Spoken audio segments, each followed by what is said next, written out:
বেশি সময় দেওয়া হয়নি। অল্প সময় বাঁচতে এসে মানুষের ক্ষতি করে বাঁচার চেষ্টা করিয়েন না, মানুষকে অপমান করে বাঁচার চেষ্টা করিয়েন না, এর ফলাফল ভালো নয়। রাসূল সাল্লাল্লাহু আলাইহি ওয়াসাল্লাম বলছেন, কেউ যদি কারো মান সম্মানের হানি করে তাহলে সেই দিন আসার আগে যেন হাত ধরে সমাধা করে নেই, যেদিন কোনো টাকা পয়সা থাকবে না।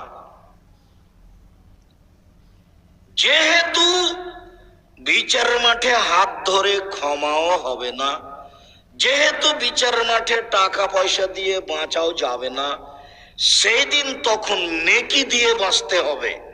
আমি একটা লোককে অপমান করেছিলাম, আমি এখন বাঁচবো কি দিয়ে? আমার নেকি দিয়ে।